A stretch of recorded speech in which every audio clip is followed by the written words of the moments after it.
ಪಲ್ಯ ಮಾಡ್ಕೊತೀರಿ ಹಂಗೆ ತಿಂತೀರಿ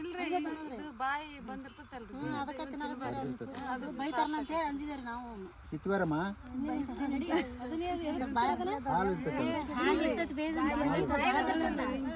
ಹಾಲು ಐತಲ್ಲಮ್ಮ ಇಲ್ಲೇ ಈಗ ಹೂವು ತಿಂತೀರಿ ಚೆನ್ನಾಗಿರ್ತೈತಿ ನಾ ತಿಂದಿಲ್ಲ ನೋಡಮ್ಮ ಬಾಯ್ ಬಂದು ನೋಡಿ ಇದನ್ನ ಕಲ್ತು ನೋಡಿ ನಿಮ್ಮ ಬಾಯಿ ಬಂದ್ರೆ ಇನ್ನು ಹೊಲದಲ್ಲಿ ಹುಡುಕಿ ತಿಂತೀವಿ ನಾವು. ಏನು ತಪ್ಪಲ ಅಂತೀರಿ ಇದಕ್ಕೆ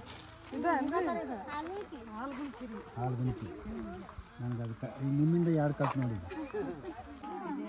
ಇದೊಂದು ಔಷಧ ಗೊತ್ತಾ ನಿಮಗೆ ಇದು ಕ್ಯಾನ್ಸರ್ ಕಡಿಮೆ ಮಾಡ್ತಂತ ಹೇಳ್ತಾರೆ ಇದನ್ನು ತಿಂದರೆ ಬಾಯೆಲ್ಲ ರವರ ಅಂತೈತಿ